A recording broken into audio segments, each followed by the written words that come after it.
Hello बच्चों, कैसे हैं आप लोग।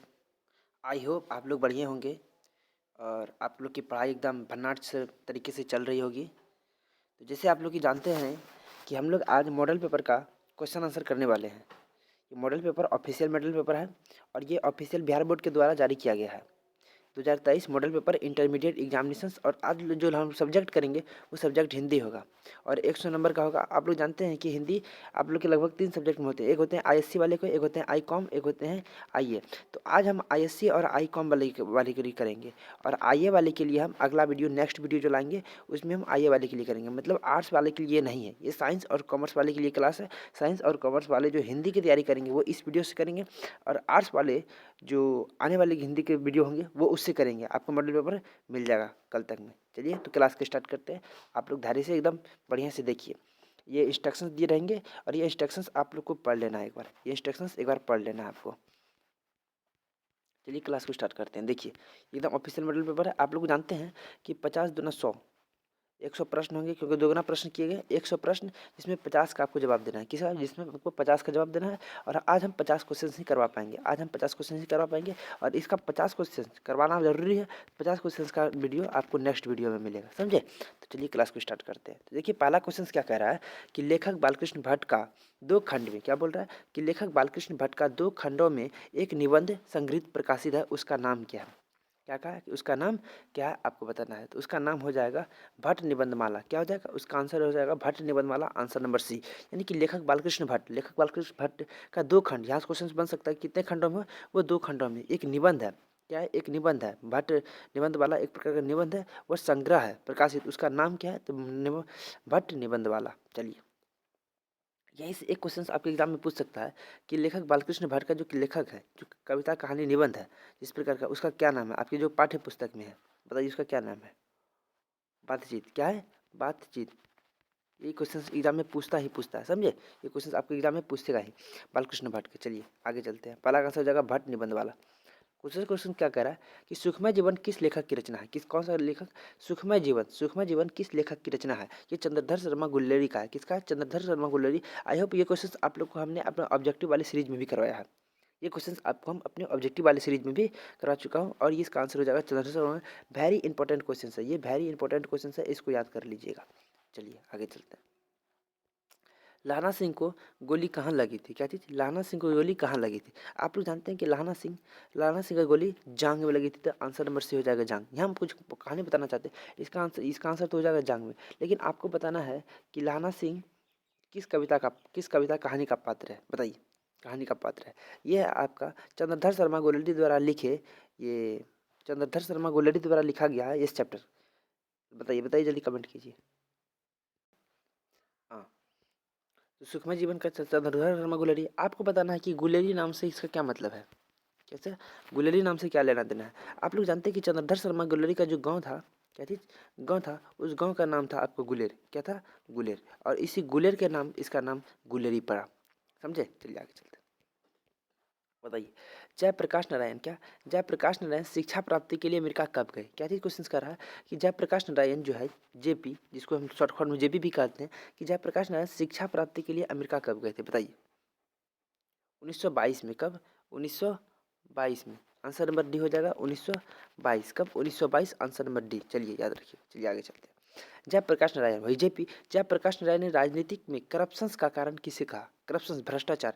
राजनीति जो पॉलिटिकल है, जो इलेक्शंस है, किसको जो पॉलिटिकल है उसमें जो करप्शंस होते हैं वो किसे बताया कारण? तो चुनाव के खर्चा को, यानी कि इलेक्शंस का जो आप खर्चा करते हैं इलेक्शन में, वो खर्चा को बताया गया है जयप्रकाश नारायण द्वारा कि राजनीति में करप्शंस का कारण चुनावी खर्चा को, यानी कि आप जितना चुनाव में खर्चा करेंगे, आप चुनाव में जितना ज़्यादा खर्चा करेंगे आप उतना आप लूटना चाहेंगे। इसका कहने का तात्पर्य है इसलिए आप चुनाव में खर्चा कम कर दिए, लूटना कम हो जाएगा, जिसके कारण भ्रष्टाचार कम हो जाएगा, समझे। आज का आंसर हो जाएगा ए नंबर, चुनावी खर्चा को। चलिए आगे चलते हैं।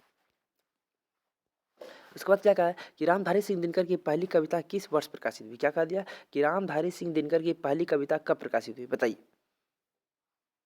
1925 में। आंसर नंबर हो जाएगा बी, सही आंसर है 1925 में। 6 का आंसर हो जाएगा 1925, आंसर नंबर बी। कितना हो जाएगा? Answer number B 1925। चलिए आगे चलते हैं। जैन धर्म, क्या बोला है कि जैन धर्म का वह संप्रदाय जो वस्त्र विहीन, यहाँ याद रखना क्या चीज, वो वस्त्र विहीन जीवनचर्या स्वीकार करता है, उसे क्या कहते हैं? उसे क्या कहते हैं? जल्दी बताइए जल्दी से। उसे कहते हैं दिगंबर। उसे क्या कहते हैं? दिगंबर। Answer number C. और जो वस्त्र विहीन नहीं, जो वस्त्र को धारण किया, उसको क्या कहते हैं? वस्त्र को धारण करने वाला कहेगा श्वेतांबर। क्या जी? श्वेतांबर। यहाँ पे कंफ्यूज नहीं होना, क्वेश्चन क्या कहते हैं? दिगंबर। दिगंबर तो इसका आंसर हो जाएगा वस्त्र विहीन वाला, वस्त्र विहीन। लेकिन श्वेतांबर क्या है कि वो जो वस्त्र को धारण करता है, जो वस्त्र को धारण करता है, समझे? जो वस्त्र को धारण करता है वो श्वेतांबर, और दिगंबर जो वस्त्र विहीन रहते हैं, मतलब जो वस्त्र को धारण नहीं करते, समझे? चलिए आगे चलते हैं। इसका सही आंसर जगह दिगंबर। अब 8 नंबर क्या कहते हैं? शेखर एक जीवनी। क्या? ये क्वेश्चन इंपॉर्टेंट है, आप लोग वीवीआई लगा लीजिए इस क्वेश्चन को, समझे? इस क्वेश्चन में स्टार लगा लीजिए। क्वेश्चन क्या है? शेखर एक जीवनी नामक उपन्यास कितने भागों में लिखा गया? चलिए बताइए, बताइए बताइए। शेखर एक जीवनी, शेखर एक जीवनी कितने भागों में लिखा गया है? 2 भागों में। कौन कौन? कितने भागों में लिखा गया? 2 भागों में। तो पहला भाग कब लिखा गया, प्रकाशित हुआ? 1941 में। यहाँ पे हम बताना चाहते हैं 1941। और दूसरा भाग जो स्टार्ट हुआ वो 1944 में, समझे? ये पहला भाग 1941 में और दूसरा भाग 1944 में। चलिए यहाँ से याद रखिएगा, क्वेश्चन एग्जाम में पूछ सकता है कि 2 भाग में से पहला भाग कब हुआ? 2 भाग में से पहला भाग कब हुआ? 1941 में। और दूसरा भाग हुआ है 1944। कब? 1944। ये दोनों ईस्वी को आपको याद रखना है। चलिए अभी आगे चलते हैं। 9 नंबर क्वेश्चन क्या कह रहा है कि लेखक जैनेन्द्र कुमार की रचना त्यागपत्र का अंग्रेजी अनुवाद किसने किया? कौन किया था? सच्चिदानंद हीरानंद वात्सन अज्ञे। आंसर नंबर हो जाएगा सी। आंसर कितना हो जाएगा? सी। सच्चिदानंद हीरानंद वात्सन अज्ञे। आंसर नंबर हो जाएगा सी। चलिए आगे चलते हैं। उसके बाद क्या कह दिया कि रोज, कौन? रोज वही सच्चिदानंद हीरानंद वात्सन अज्ञे द्वारा लिखा गया। रोज किसके द्वारा लिखा गया? सच्चिदानंद हीरानंद वात्सन अज्ञे, समझे? सच्चिदानंद हीरानंद वात्सन अज्ञे। अज्ञे का पूरा नाम भी पूछ सकता है आपके एग्जाम में कि अज्ञे जी जो थे, अज्ञे जी, उसका पूरा नाम क्या था? तो सच्चिदानंद हीरानंद वात्स्यन अज्ञे, समझे? चलिए क्या कहा कि रोज शीर्षक पाठ में मालती के पिता ने मालती को कितने पन्ने रोज पढ़ने को कहा था?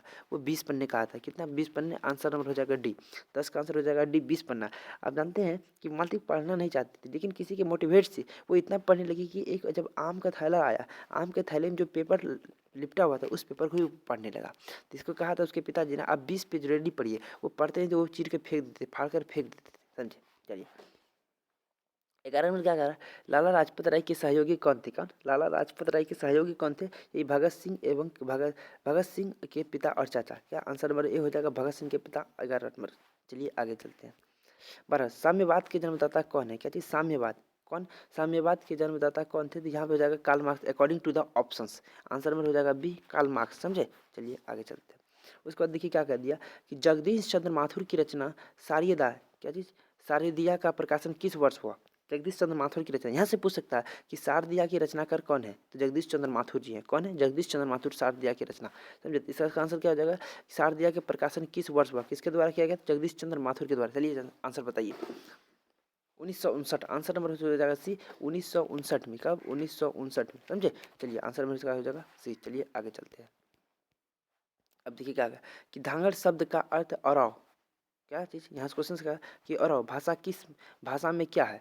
तो अरव भाषा, जो धांगड़ शब्द का अर्थ है अरव, क्या चीज? अरव। ये भाड़े का मजदूर होता है। कहाँ? धांगड़ से, धांगड़ को होता है भाड़े का मजदूर, जिसे नील की खेती करने के लिए मंगाया गया था। ये क्वेश्चन भी आप लोगों में ऑब्जेक्टिव वाले सीरीज में करवा चुके हैं। चलिए आगे चलते हैं।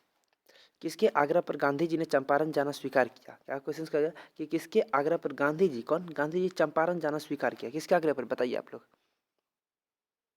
राजकुमार शुक्ल। किसके? राजकुमार शुक्ल। आंसर नंबर सी हो जाएगा, राजकुमार शुक्ल। 15 का कितना हो जाएगा? सी हो जाएगा, राजकुमार शुक्ल। चलिए आगे चलते हैं। 16 नंबर क्या कर रहा है कि लौरिया नंदगढ़, क्या चीज? लौरिया नंदगढ़ के सिंह स्तंभ का निर्माण किसने करवाया? क्या चीज? लौरिया नंदगढ़ के सिंह स्तंभ, कौन सा स्तंभ? सिंह स्तंभ, स्तंभ का निर्माण किसने करवाया? जल्दी आंसर बताइए। सम्राट अशोक। कौन? सम्राट अशोक ने। आंसर नंबर हो जाएगा डी। कौन करवाया? सम्राट अशोक जी ने करवाया। चलिए आगे चलते हैं। उसके बाद क्या कह दिया कि लेखक मोहन राकेश के पिताजी का क्या नाम था? इंपॉर्टेंट क्वेश्चन है, वीवीआई लगा लीजिए। क्या कह दिया कि लेखक मोहन प्रकाश, मोहन मोहन राकेश, लेखक मोहन राकेश के पिताजी का क्या नाम था? जल्दी बताइए, जानते तो कमेंट कीजिए। करमचंद गुगलानी। क्या? करमचंद गुगलानी। आंसर नंबर हो जाएगा ए, करमचंद गुगलानी। चलिए 18 नंबर बताइए कि लेखक मोहन राकेश किस युग के प्रमुख कथाकार एवं नाटककार थे? ये भी क्वेश्चन आप वीवीआई लगा लीजिए। ये क्वेश्चन इंपॉर्टेंट है, स्टार मार्क्स कर लीजिए। क्या लेखक मोहन राकेश किस युग के प्रमुख कथाकार एवं नाटककार थे? चलिए बताइए। 20वीं सदी के उत्तर पूर्वी युग के, कौन आंसर नंबर हो जाएगा सी। 20वीं सदी के, कब 20वीं सदी के, आंसर नंबर हो जाएगा इसका सी।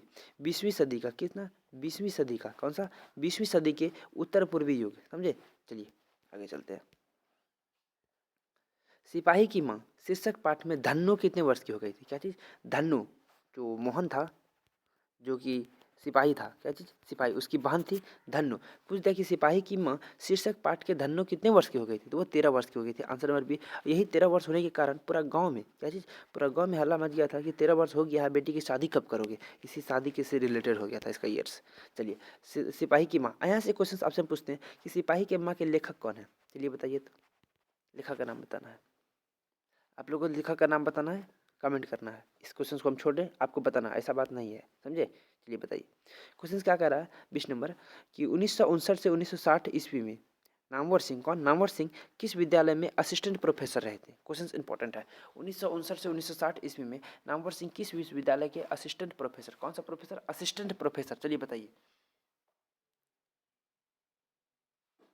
सागर विश्वविद्यालय में, कहाँ, सागर विश्वविद्यालय में, कब, सागर विश्वविद्यालय में वो असिस्टेंट प्रोफेसर थे, आंसर नंबर हो जाएगा सी, सागर विश्वविद्यालय। चलिए आगे बढ़ते हैं। अब देखिए 21 नंबर का क्वेश्चन कह रहा है कि मिथ कथन में अति कथन से अधिक शक्ति होती है, क्या कह दिया कि मिथ कथन में अति कथन से अधिक शक्ति होती है, यह पंक्ति किस शीर्षक पाठ से लिया गया। ये पंक्ति जो है, ये कभी पंक्ति जो दिया गया है आपके कि मिथ कथन एवं अति कथन से अधिक शक्ति होती है, यह पंक्ति किस शीर्षक से लिया गया, क्वेश्चन ये कह रहा। चलिए बताइए आंसर में जाएगा डी, प्रगति और समाज। कहाँ से, प्रगति और समाज से ये आपको जो पंक्ति है ये प्रगति और समाज से लिया गया। पंक्ति क्या कह रहा है कि मिथ कथन एवं अति कथन किस से अधिक शक्ति होती है, कहाँ से लिया गया है, तो प्रगति और समाज से। चलिए आगे चलते हैं।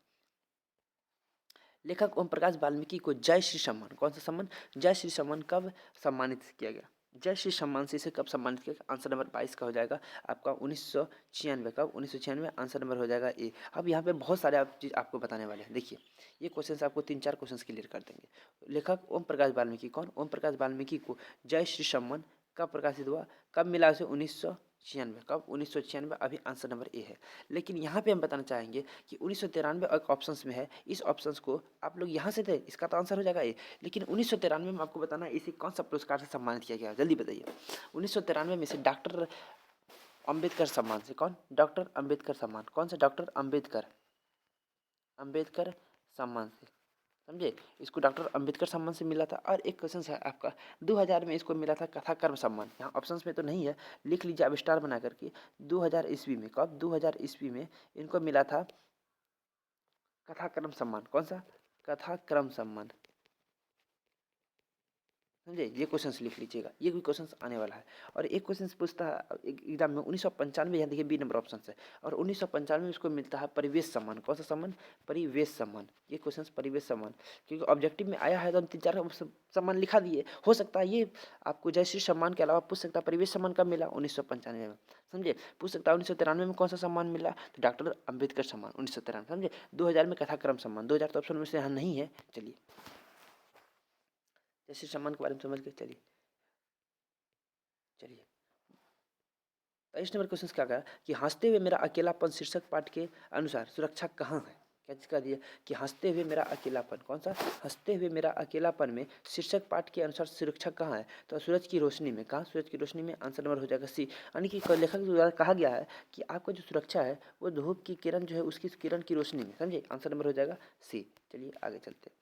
अब देखिए क्या करा कि अनेक धारावाही और टीवी फिल्मों में स्क्रिप्ट निम्न में से किसने लिखा था, मतलब कि इनमें से कहा क्वेश्चन कहना ये चाह रहा है कि अनेक धारावाही एवं टीवी फिल्म जो सीरियल होते हैं उसमें स्क्रिप्ट लिखने का काम किसने किया था, तो उदय प्रकाश जी थे जो वो स्क्रिप्ट लिखने का भी काम किया था। 24 का आंसर हो जाएगा डी, यानी उदय प्रकाश जो लेखक है आपके वो अपने समय में वो स्क्रिप्ट लिखने का भी कार्य किया करते थे टीवी फिल्म में, समझे। चलिए आगे चलते हैं। आंसर नंबर 25 का बताइए। त्रिच, कौन, त्रिच शीर्षक पाठ में एस एच ओ, कौन, एस एच ओ का वैवाहिक जीवन कितने साल का था, चलिए बताइए। जो सिर्फ तिरिच था, तिरिच में एस एच ओ का वैवाहिक जीवन कितने साल का था, तो 13 साल का, आंसर नंबर हो जाएगा ए। यहाँ पे 13 साल से कहा गया था, यहाँ 13 साल कहाँ यूज किया गया था हम वो बता रहे हैं आपको। इसके शादी का 13 साल हुआ था और इसने कहा थे जब एस एच ओ को खाना, जब भूख लगाई गए खाने के लिए तो फिर भी वो करेला का, करेला केरल नहीं करेला, करेला का सब्जी दिया। और इसी तभी को साग बोलते हैं कि आज हमारे 13 साल हो गए हैं शादी का और इसे पता नहीं अभी तक कि हमें क्या खाना पसंद है क्या नहीं खाना पसंद है। तो वहीं इसका जिक्र किया गया है कि ये 13 साल का हो गया था, इसका शादी का वर्ष। समझे, 25 का आंसर हो जाएगा ए। चलिए आगे चलते हैं। उनके बाद देखिए 26 नंबर क्वेश्चन क्या कहना चाह रहा है कि निम्नलिखित में से कौन पारंपरिक शिक्षा प्रणाली से असंतुष्ट थे। कौन पारंपरिक शिक्षा प्रणाली से असंतुष्ट थे। चलिए इसका आंसर बताइए। जे कृष्णमूर्ति। कौन? जे कृष्णमूर्ति। इसका आंसर हो जाएगा बी नंबर। जे कृष्णमूर्ति जी थे वो पारंपरिक शिक्षा की प्रणाली से असंतुष्ट थे। चलिए आगे चलते हैं। आप क्वेश्चन क्या करा कि आ ई उ क्या है। क्वेश्चन आपको भी ये क्वेश्चन ग्रामर का है, हम बता रहे हैं आपको ये क्वेश्चन ग्रामर का है। आ, ये देखिए बड़ा आ है, बड़ी ई है और बड़ी उ है। तो बड़ी के लिए दीर्घ और छोटी के लिए हर्ष यूज करता है। जब आपको ऐसा अ ई और उ, जब इनको क्या आ जाए, ये सदा छोटा है, इसको हम कहेंगे ह्रस्व। क्या चीज? ह्रस्व। लेकिन ये जब दीर्घ है, आ बड़ी, बड़ा आ, बड़ी ई और बड़ी उ, तो इसको कहेंगे हम दीर्घ। तो इसका आंसर हो जाएगा सी नंबर। समझे, इसका आंसर हो जाएगा सी। इसका आंसर कितना हो जाएगा? इसका आंसर हो जाएगा सी, दीर्घ है। ये सब बड़ा है, दीर्घ है। चलिए आगे चलते हैं। उसके बाद किसने क्या कहा? मुक्ताक्षर। कौन सा? मुक्ताक्षर की अंतिम ध्वनि क्या होती है। क्या चीज? मुक्ताक्षर की अंतिम ध्वनि क्या होती है? चलिए बताइए। स्वर। क्या चीज? स्वर। मुक्ताक्षर, मुक्ताक्षर। समझे, इसका आंसर हो जाएगा डी, स्वर। चलिए आगे चलते हैं।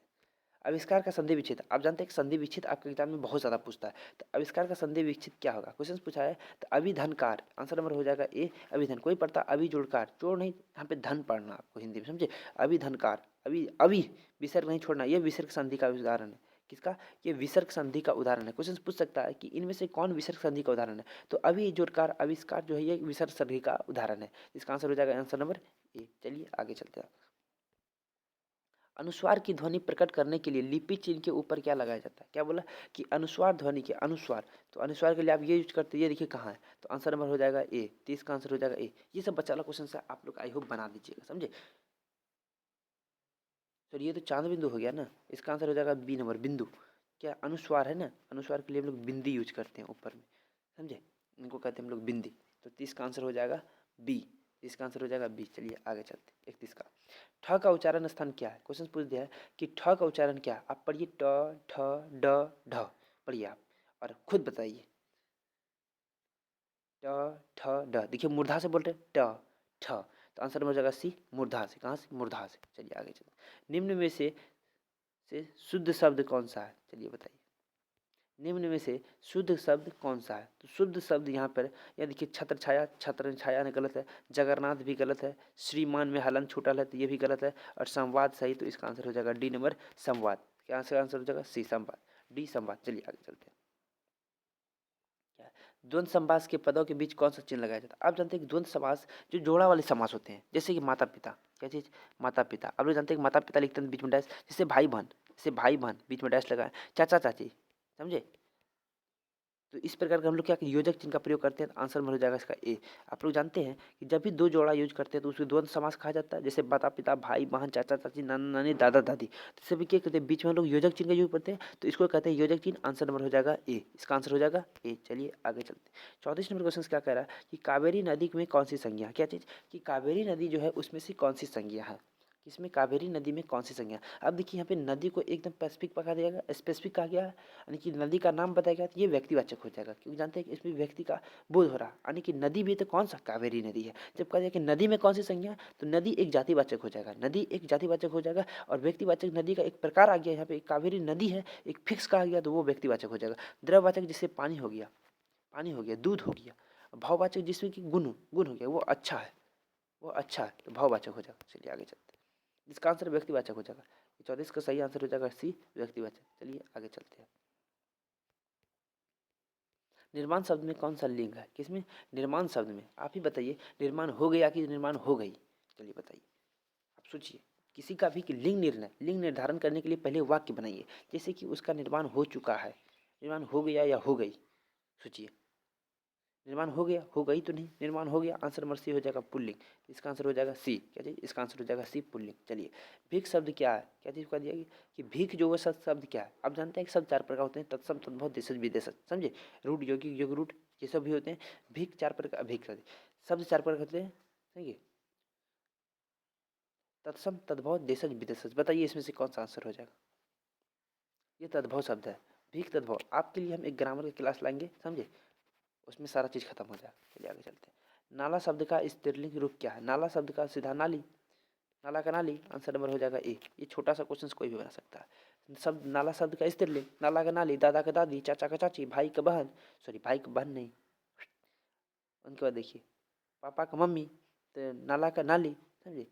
चलिए, में किस कारक का विभक्ति चिन्ह है। क्या चीज़ में, क्या चीज़ का दिया कि में किस कारक का विभक्ति चिन्ह। जानते हैं कर्ता ने कर्म को करण से, संप्रदान को क्रिया पदान से, समझे। तो वो वाला जितने कारक है वो कारक में के किसके यूज करता है क्वेश्चन ये। तो अधिकरण में पर, अधिकरण जानते हैं आप, में या पर, तो आंसर नंबर हो जाएगा बी, अधिकरण में पर। तो 38 का आंसर हो जाएगा बी, 38 का सही आंसर हो जाएगा आपका बी। चलिए आगे चलते हैं। क्वेश्चन क्या कर दिया 39, वाक्य में क्रिया का फल जिस पर पड़ता है उसे क्या कहते हैं। इसका देखिए क्वेश्चन इनकम्प्लीट है। देखिए हाँ, वाक्य में क्रिया का फल जिस पर पड़ता है। आप जानते हैं क्रिया का फल मतलब आप जो क्रिया कर रहे हैं, जो वर्ब कर रहे हैं, जो काम कर रहे हैं, उसका आपको फल किस पर पड़ेगा, आपका कर्म पर पड़ेगा। इसका आंसर हो जाएगा सी। ये भी सवाल बता दीजिएगा, ये सवाल का आंसर हो जाएगा सी, कर्म पर पड़ेगा आपका। चलिए आगे चलते हैं। क्या कह दिया कि छत से छतरी हुई लता, सॉरी छत से उतरी हुई लता। आप जानते हैं कि छत से उतरी हुई लता मतलब यहाँ पे जुदाई का संबंध हो रहा है। क्या यहाँ पे जुदाई, छत से उतरी हुई लता, क्या हो रहा है, जुदाई का संबंध हो रहा है।